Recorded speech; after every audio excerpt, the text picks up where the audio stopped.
Muy buenos días, vamos a comenzar. Ya vamos tomando nuestros lugares, por favor. Y es importante considerar, damos gracias a Dios, el próximo domingo estamos ya terminando esta primer serie, el módulo que hemos comenzado, que tiene por título Esto somos, esto creemos, parte 1, donde sí, por un lado fijamos naturalmente la posición que la iglesia tiene con respecto a asuntos esenciales, pero principalmente fijamos la postura que la palabra de Dios toma. Nosotros no lo enseñamos de ese modo porque la iglesia lo cree, sino que lo cree la iglesia de ese modo porque la palabra de Dios así lo ha expresado. Y llegamos al día de hoy a la lección número 6. Para el día de hoy se tienen que saber ya 6 versículos, que es Primera de Pedro 1:5, después, Primera de Corintios 12:27, después Primera de Juan 3:10, luego Mateo 28, 19 y 20, y Primera de Pedro 4:10.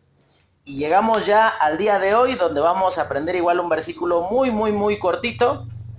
Y dice la palabra de Dios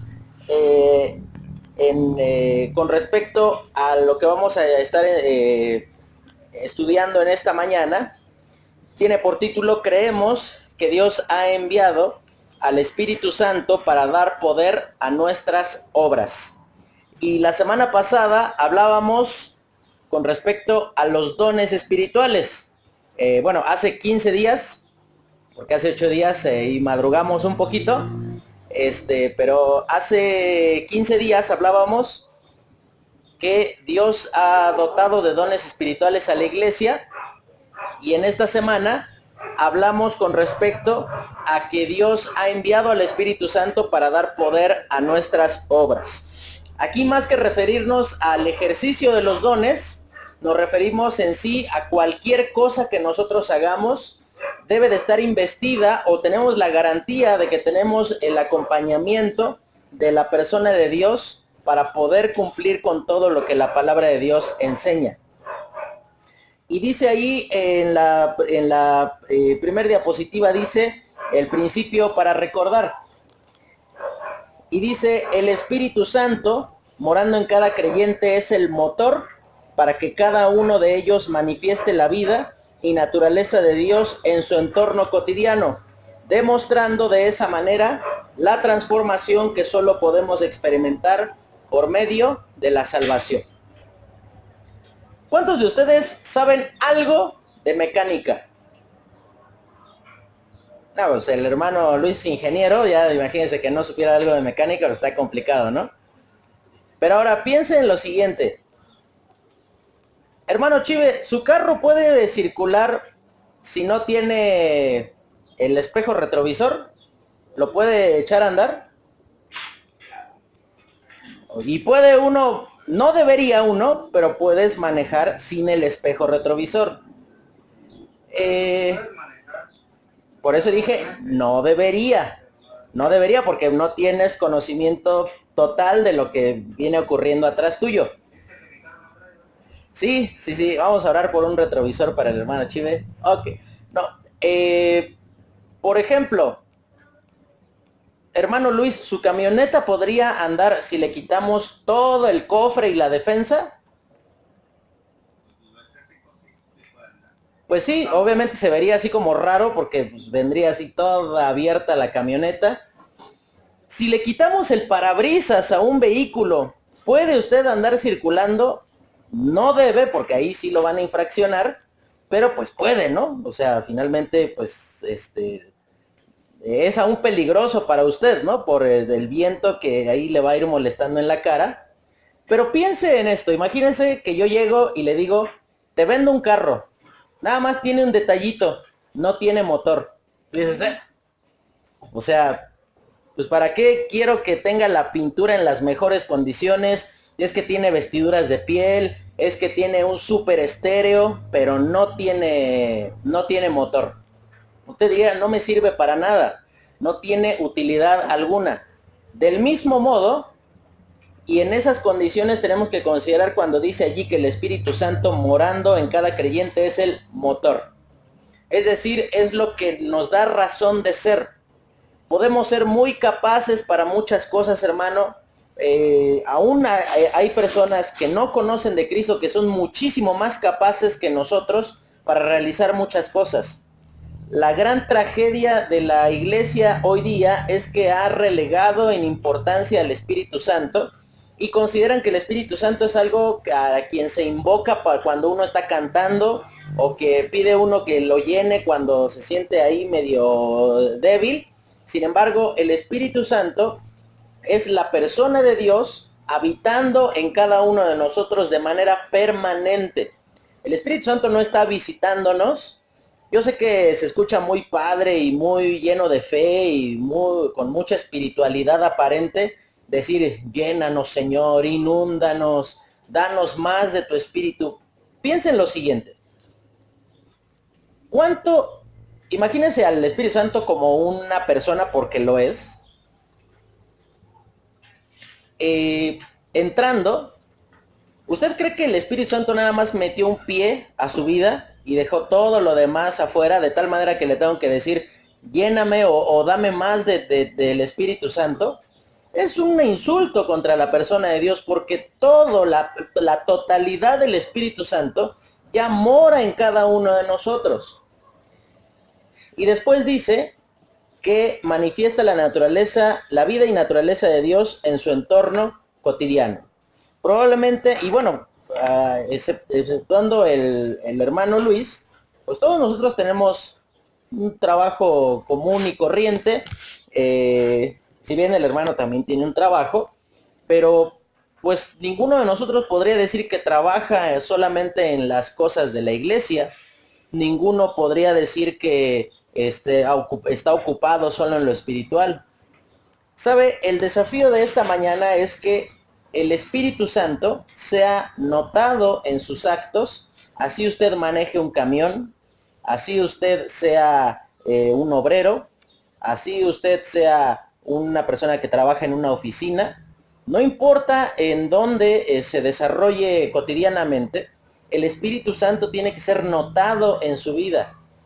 El libro de los Hechos narra que cuando el apóstol Pablo llegó a una determinada ciudad, ¿sabe cuál fue la conclusión a la que llegaron las personas que nunca habían ni escuchado de Pablo, ni que habían escuchado del mensaje del evangelio, pero tenían una cosa en claro? Dice ahí en el libro de los Hechos que decían con respecto a Pablo y su ministerio, dice, estos que trastornan el mundo han llegado aquí. Es decir, que sus obras estaban tan marcadas de espiritualidad, era tan notoria la influencia del Espíritu Santo en el proceder cotidiano de Pablo, que era innegable que había algo distinto en ellos. Ahora, pasamos a la siguiente diapositiva y vamos a hablar en primer lugar de una manera muy rápida y le voy a pedir que me puedan ayudar para leer los versículos. Josué López, ¿puedes leer Colosenses 1, 26 y 27? Daniel, ¿puedes leer 1 Corintios 3, 16? Y Avi, ¿puedes leer Efesios 2, 19 y 20? Y ahí vamos a hablar de qué parte o de dónde vamos a partir con respecto a este asunto de que el Espíritu Santo nos ha venido a dar poder. Colosenses 1, 26 y 27, por favor.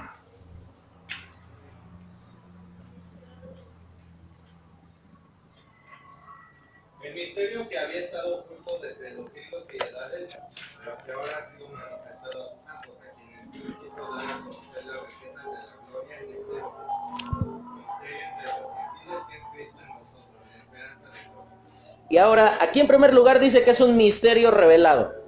En el Antiguo Testamento de ningún modo se había dado a conocer que el Espíritu Santo habitara permanentemente en los creyentes. Aún es una de las características del obrar del Espíritu Santo en el Antiguo Testamento, que Él venía y moraba temporalmente en algunas personas para capacitarlos con la finalidad de que realizaran una tarea en particular. Sin embargo, en el tiempo en el cual Dios nos ha permitido ser colocados dentro de la historia, entendemos que ahora es un misterio revelado y dice que es Cristo en vosotros. Imagínese, y voy a hacer una pregunta un tanto allí sumamente personal. Espero no incomodar a ninguno de ustedes. Areli, menciona una cosa que es así lo más sagrado, lo más importante que tú tienes. Una cosa, no que nos expliques todo, o sea, una cosa que esto. Cosa, persona, no sé. Lo más importante, o sea que tú dices, si me tengo que ir de mi casa, esto no lo voy a dejar. Ah, bueno, ya estaba temblando yo, ¿no? De que dijeran, no sé, el perro, ¿no? Ok, mi perro tenemos, pero bueno. Y Areli dice, yo no te dejaría a ti. Hermana Berta, si usted de repente le dijeran, tienes que irte ya de tu casa, ¿qué cosa o a quién no dejaría? Una cosa.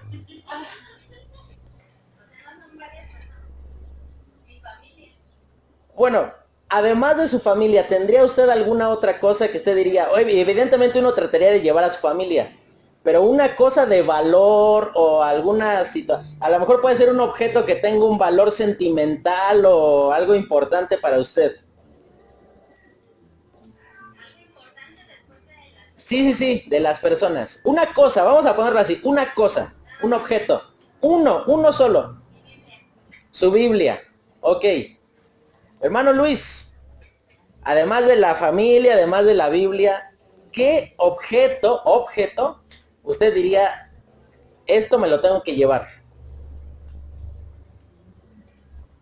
¿Qué sería? A lo mejor algo de valor sentimental, a lo mejor, no sé, algo. Ajá.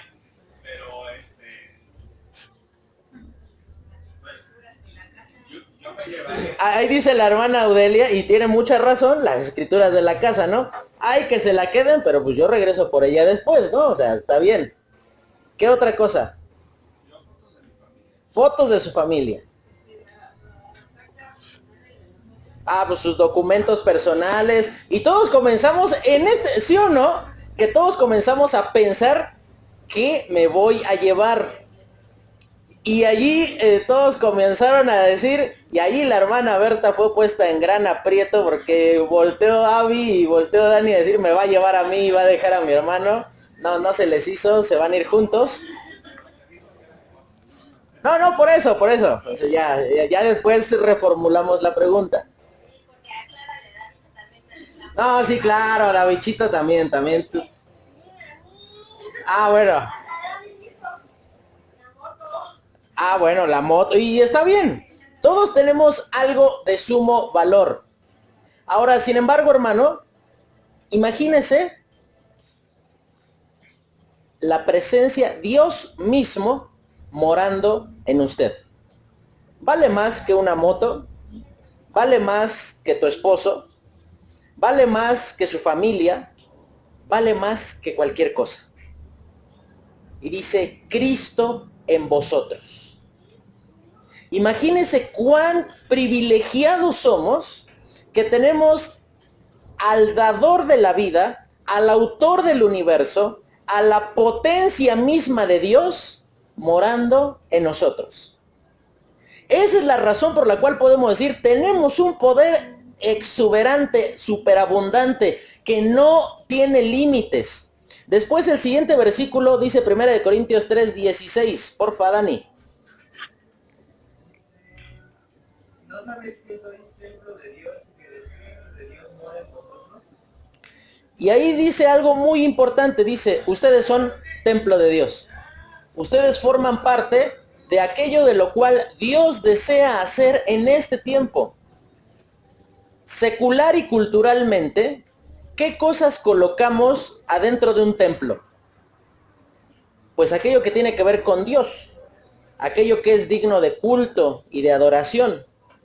Ahora considere lo que dice aquí, dice, ¿o no sabéis que sois templo de Dios? Y esto, aquí Pablo le está hablando a los Corintios en el capítulo 3 y le está diciendo, ustedes dejaron de considerar que Dios moraba en ustedes de tal manera que se podían comportar como se les pegó la gana.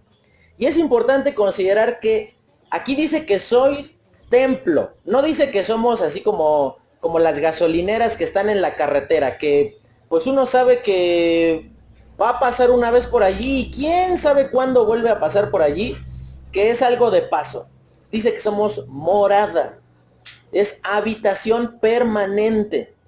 Usted no te olvides, hermano, de andar pidiéndole al Espíritu Santo que venga sobre usted de nuevo y que le llene, porque ya está dentro suyo.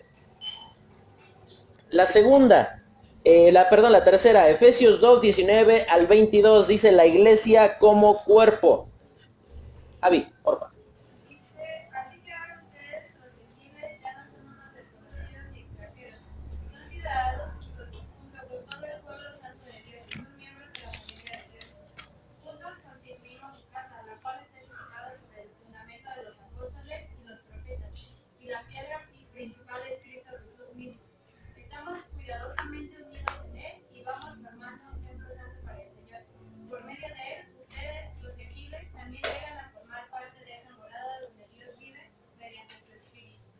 Y ahí dice, en la versión Reina Valera 1960, en quien vosotros también sois juntamente edificados para morada de Dios en el Espíritu. Y aquí el libro de Efesios ya habla de manera colectiva, que todos como iglesia somos, por decirlo de esta manera, discúlpeme ponerlo en los términos más llanos posibles, somos, digamos, como un depósito de lo que el Espíritu Santo habrá de hacer por medio de la iglesia en el mundo.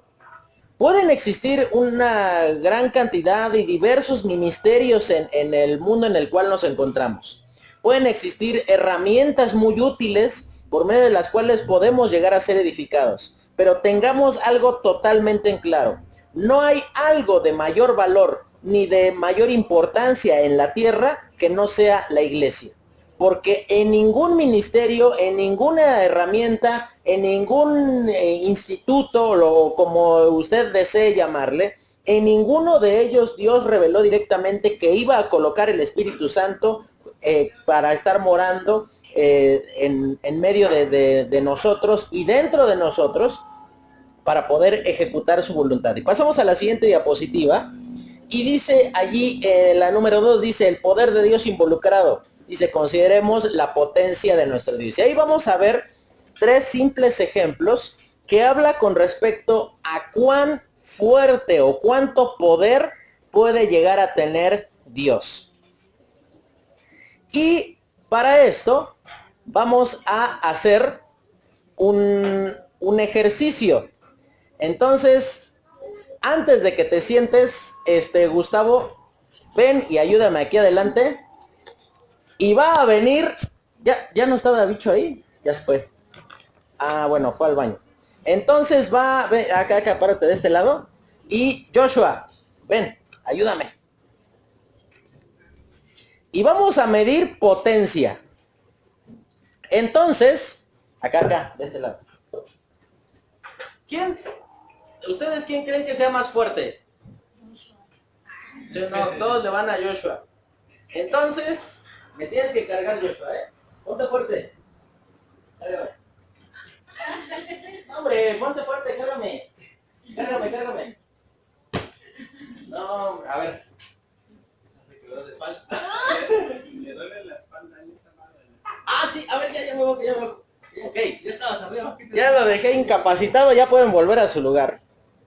Ahora, mis 70 y tantos kilitos que me aventé, que tengo encima, fueron demasiado para Joshua, pero pues fueron, digamos, un tanto tolerables para Gustavo. Ahora, la potencia de Dios se ve manifestada en 3 aspectos fundamentales. En primer lugar, en la resurrección de Cristo, dice en Efesios 1:20, dice, la cual operó en Cristo, resucitándole de los muertos y sentándole a su diestra en los lugares celestiales. ¿Quiere conocer potencia? Ningún Dios levantó de entre los muertos a alguien que hubiese muerto sin razón o sin tener que morir a causa de los pecados. Esa es la potencia de Dios, la cual, a pesar de que Cristo estaba cargando la totalidad de los pecados de la humanidad, Él decidió perdonarnos, Él decidió tomar nuestra vida y limpiarnos para poder darnos esperanza. La segunda dice en la creación, y ahí en el libro de Romanos, capítulo 1, versículo 20, dice de la siguiente manera: porque las cosas invisibles de Él, su eterno poder y deidad, se hacen claramente visibles desde la creación del mundo, siendo entendidas por medio de las cosas hechas, de modo que no tienen excusa. Y aquí habla de que la potencia misma de Dios fue, imagínense, cuán poderoso es Dios, que Él no tuvo que entrar en nuestro mundo, en nuestras circunstancias y comenzar. Él no comenzó ahí a agarrar con sus manos la tierra de un lado al otro y separarla del agua. Él sencillamente dijo y ocurrió. En eso es notable el poder de Dios y el poder que tiene a su disposición la iglesia. En tercer lugar, dice, venciendo al pecado. En el libro de Colosenses, hablando con respecto a este aspecto en particular, dice de la siguiente manera: fortalecidos con todo poder conforme a la potencia de su gloria, para toda paciencia y longanimidad, con gozo, dando gracias al Padre que nos hizo aptos para participar de la herencia de los santos en luz, el cual nos ha librado de la potestad de las tinieblas y trasladado al reino de su amado Hijo, en quien tenemos redención por su sangre, el perdón de pecados. Y las palabras que ocupa aquí Pablo son muy interesantes porque en sí mismo la palabra trasladado significa sacar de en medio y llevar a un lugar totalmente distinto. Lo que el Señor Jesucristo hizo muriendo en la cruz por nosotros y el Espíritu Santo también involucrado fue librarnos totalmente de aquello que nos dirigía únicamente a la condenación. De tal modo que podemos entender que ¿quién puede vencer al pecado? Dígame algo, hermano. Usted, a pesar de haber creído en Cristo desde hace algún tiempo, ¿usted ha podido dejar de pecar? No. ¿Usted ha podido crear algo de la nada? No. ¿Usted podría ir y levantar a un muerto de ahí de su tumba? Y fíjese, era un muerto de días. No era una persona que recién acababa de morir. Tenía días ya muerto el Señor Jesucristo y fue resucitado de esa condición. Esa es la potencia de nuestro Dios. Ese es el poder que usted tiene a la disposición si tan solamente decide apropiar los recursos de Dios para su vida. Y pasamos a la siguiente diapositiva.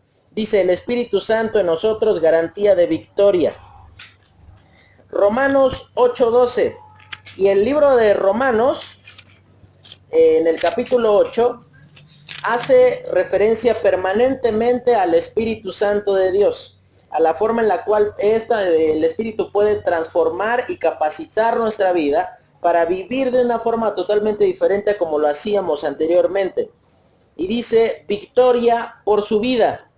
Versículo 12 y 13 del capítulo 8 dice, así que hermanos, deudores somos no a la carne para que vivamos conforme a la carne, porque si vivís conforme a la carne moriréis, mas si por el Espíritu hacéis morir las obras de la carne, viviréis. Y ahí habla de la forma en la cual podemos ganar. El día de ayer jugó México y todos decíamos, no, pues si le ganó a Alemania, pues ¿qué le van a hacer los coreanos a México, no? Pero muy dentro nuestro sabíamos que cabía la posibilidad de que México perdiera. O sea, nada estaba garantizado.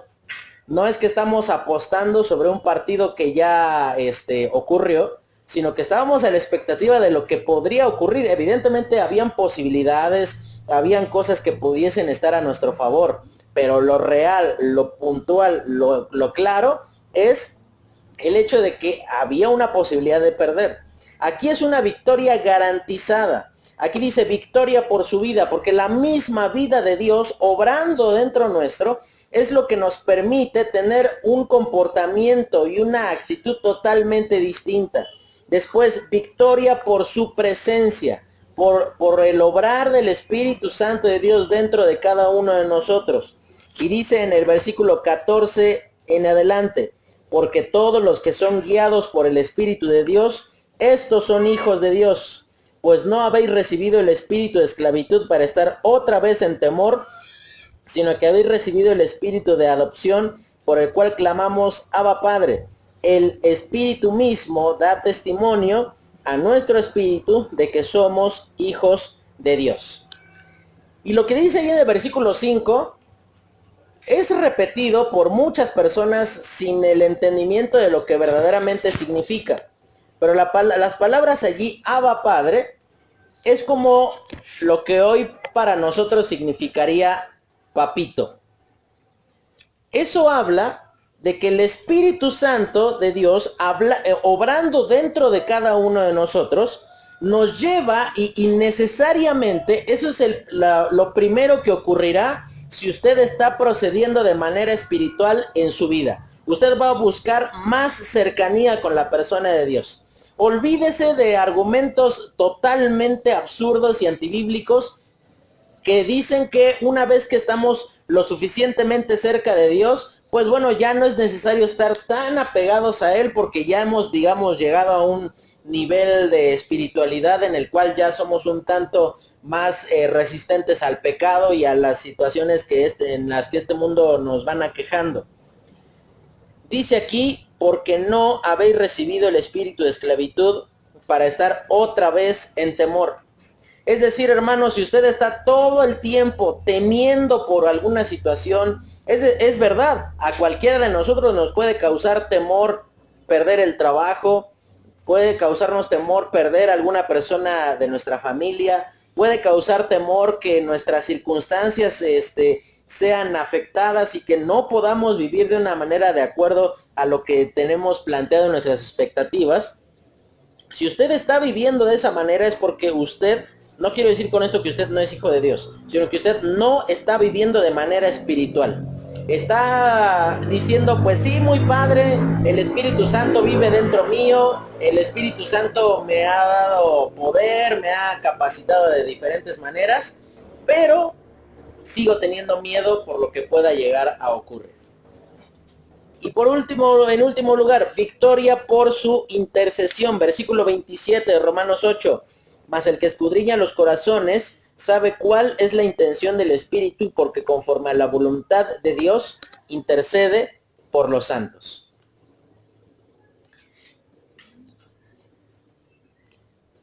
No vamos a hacer hablar a los papás, porque ahí los vamos a poner en una complicación, sino vamos a hacer hablar a los hijos. Analí, entre tú y tu hermano, ¿quién era el consentido o la consentida? Lo que es, la verdad. ¿Quién?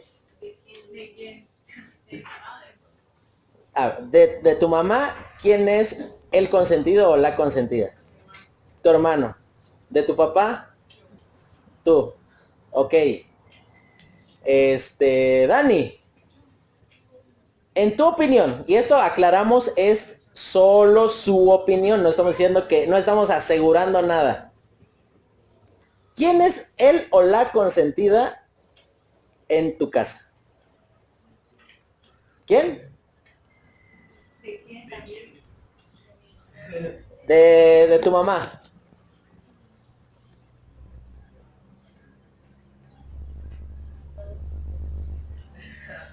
Ya lo está pensando mucho, entonces ya está siendo más diplomático, Dani. ¿Ya quién pues?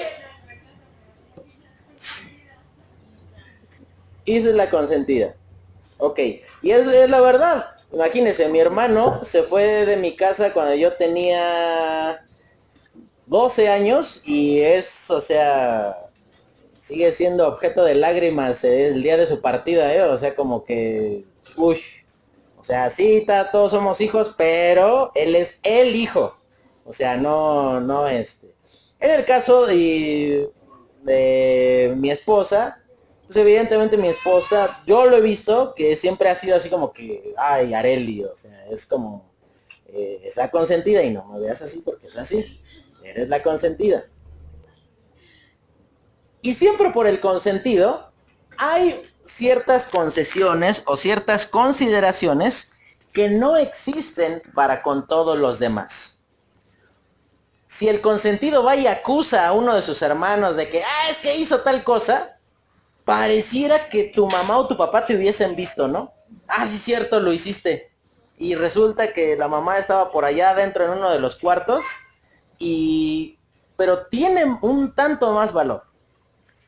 Hermano, despreocúpese, porque delante de Dios todos somos hijos consentidos. No hay hijos de mayor valor. Porque dice que aquí, en el versículo 27, dice, Él intercede, en el versículo 27, el que escudriña los corazones sabe cuál es la intención del Espíritu, porque conforme a la voluntad de Dios, intercede por los santos. Es decir, que Dios nos ama con tal intensidad que hay ocasiones en las cuales no sabemos cómo debemos de pedir las cosas. Pero el Espíritu Santo conoce la intención de nuestro corazón y Él ahí entonces intercede por cada uno de nosotros. No sé si a usted se le ha acercado uno de sus hijos y usted sabe que le quiere pedir algo y empieza, es que yo quería, no sé, y nada más como que empiezan a señalar, pero uno dice, ¿qué quieres? O sea, ¿qué necesitas? Y el niño no tiene quizás todos los códigos o todas las palabras para externar como si tuviera, estimado señor padre de familia, 2 puntos, por medio de la presente le hago saber que quiero que me lleve allí al establecimiento comercial conocido como la tienda y me compre algo. No, evidentemente el niño no tiene todos esos argumentos, de tal manera que lo único que él puede decir es señalar y decir quiero.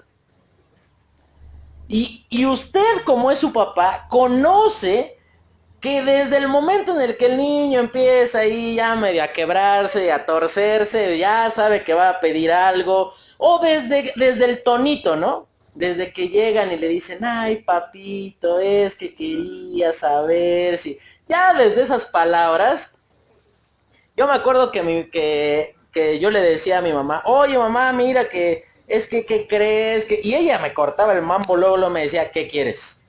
O sea, ya sabía que le iba a pedir algo, entonces pues, o sea, tenía que evitar toda ahí la vuelta como para externar lo que yo necesitaba.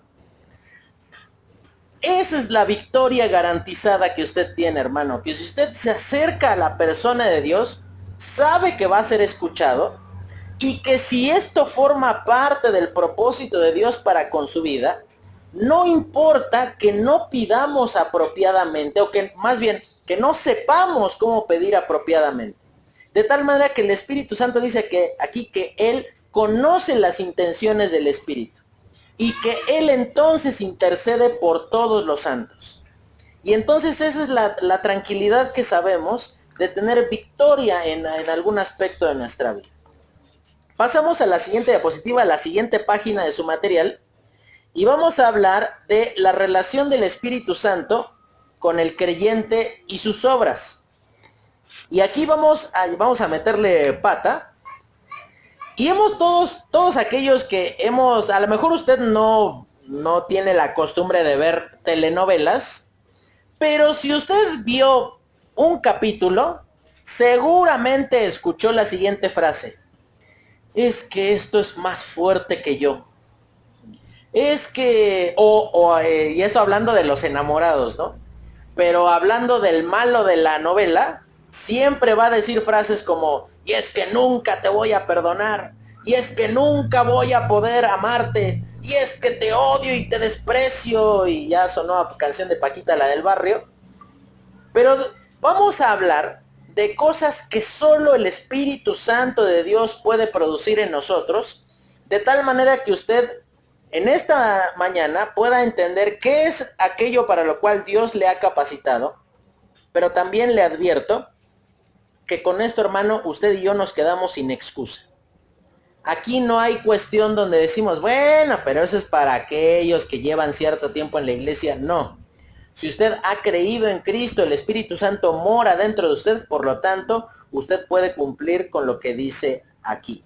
Y en primer lugar dice, somos capaces de amar.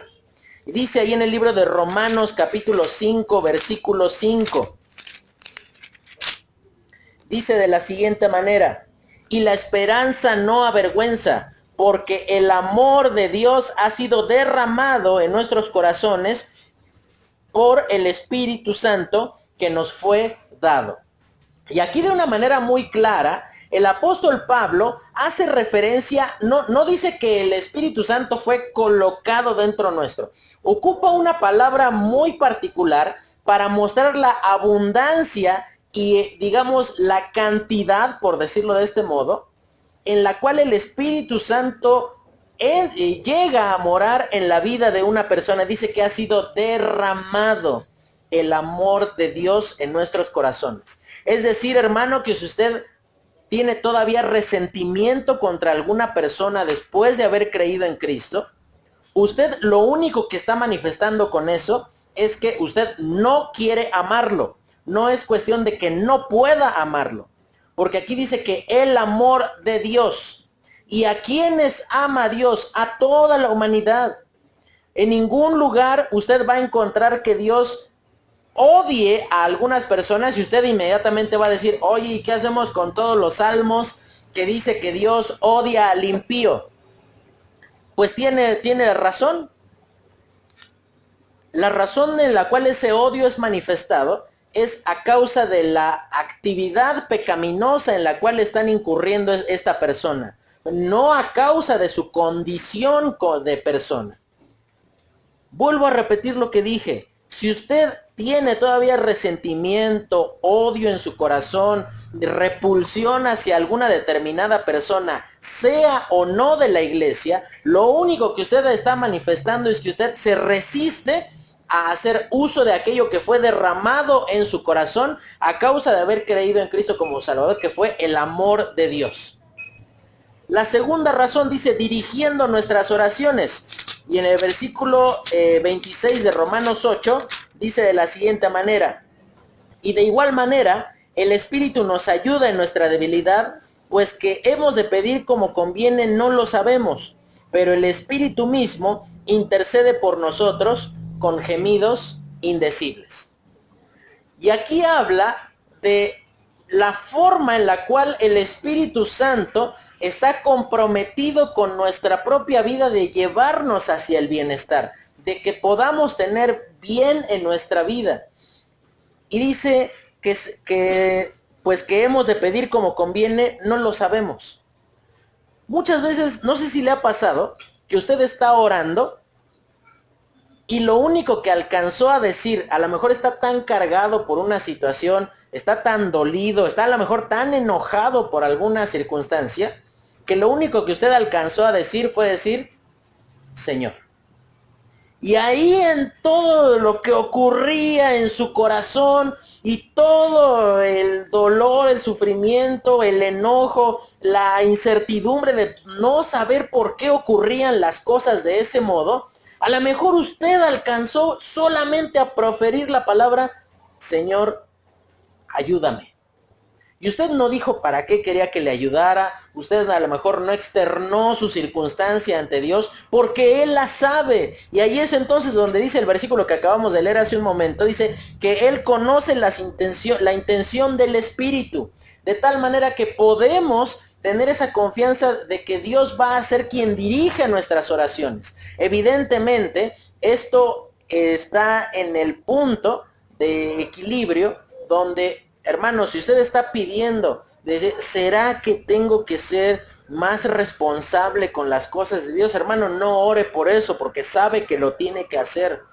Oiga, Dios, dirígeme y muéstrame si tengo que llegar temprano a la iglesia. No, hermano, no tiene que orar por eso, porque evidentemente eso forma parte de la voluntad de Dios.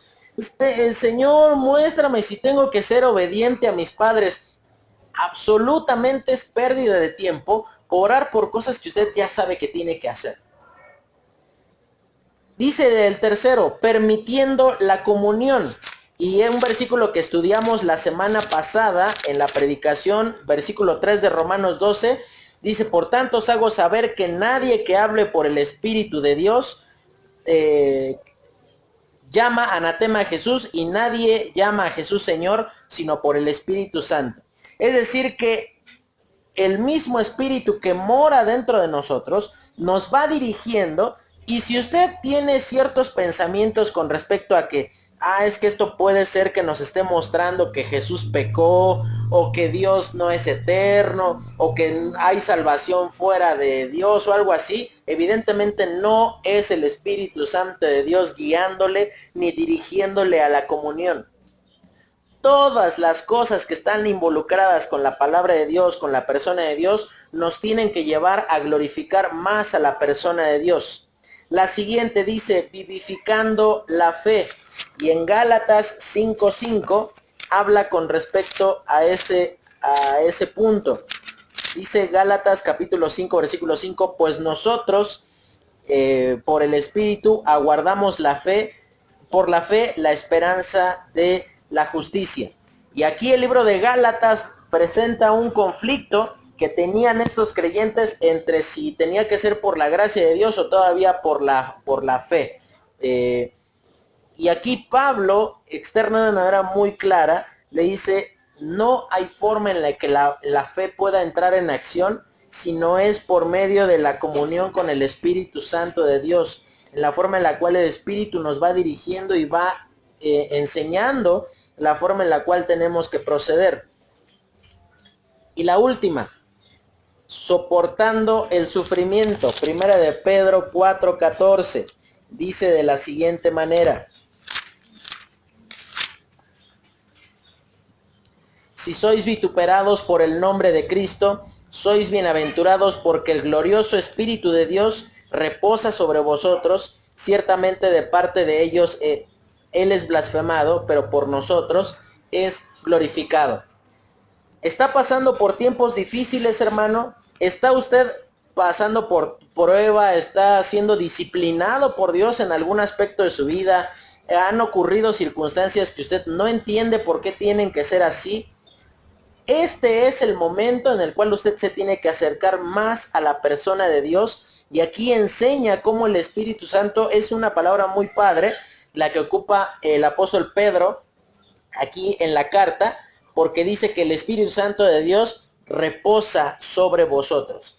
Y esa palabra reposa literalmente significa que hace su morada continuamente. Es decir, que el Espíritu Santo sabe lo que está ocurriendo con nosotros, y era lo que hacía el ejército romano cuando llegaba y sabía que una de sus ciudades estaba siendo atacada.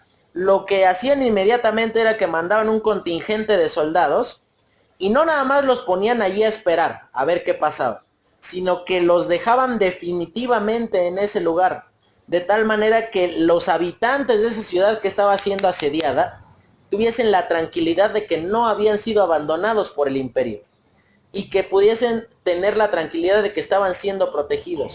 Usted está sufriendo, está pasando por tiempos difíciles, hermano.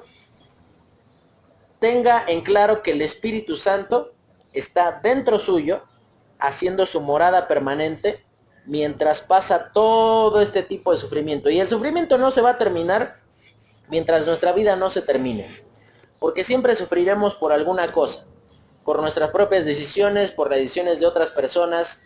Sufriremos a causa de nuestra naturaleza pecaminosa, a causa del pecado que hay en el mundo, pero siempre tendremos alguna situación por la cual sufrir. Y pasamos a la última diapositiva y solamente hacemos una mención. Hermano, el distintivo de todas las personas que figuran aquí, que es Esteban, Bernabé, Pablo, el apóstol Juan, era que permanentemente ellos estaban teniendo una relación con el Espíritu Santo de Dios. Cuando habla de ahí del caso de Esteban, dice que cuando Esteban fue apresado, dice que él comenzó a dar testimonio, y dice ahí una frase muy importante, dice que estaba lleno del Espíritu Santo.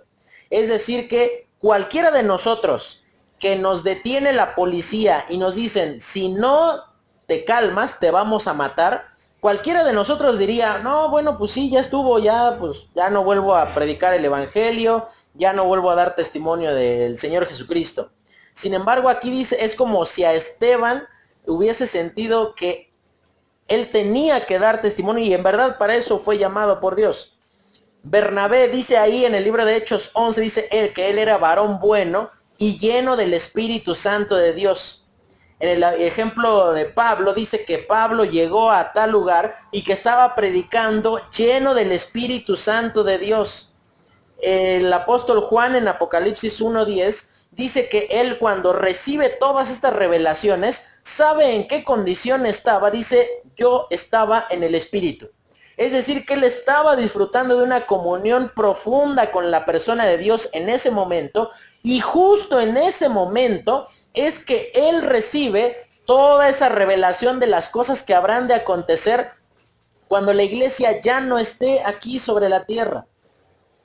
Termino con esto, hermano. Mire, usted y yo podemos tener múltiples circunstancias por las cuales considerar que es permisible no actuar de manera espiritual.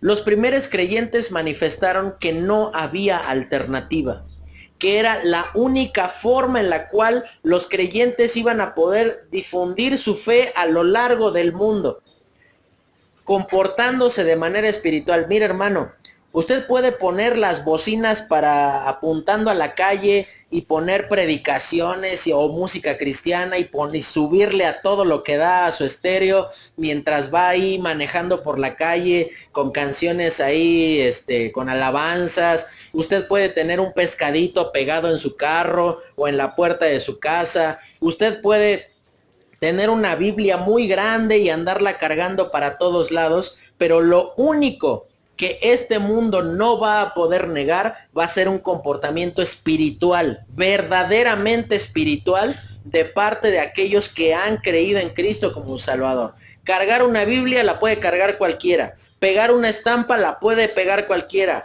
poner alabanzas en el estéreo las puede poner cualquiera, escuchar predicaciones las puede escuchar cualquiera, pero no cualquiera se puede comportar de manera espiritual. Y si usted considera que ser espiritual es venir y sentarse nada más allí donde usted está y poner cara como de que está poniendo atención, pero realmente usted sabe que en su corazón tiene un fastidio, un hartazgo de lo que se enseña, de la sola idea de estar aquí adentro en un domingo, hermano, usted debería de preguntarse si verdaderamente usted tiene una relación con el Espíritu Santo de Dios. Y si no la tiene, es porque seguramente usted no ha creído en Cristo. Usted se acercó a lo mejor porque venía muy cargado de situaciones y sintió cierto alivio por venir a la iglesia. Usted, digamos, de cierta manera sintió que cumplió con Dios.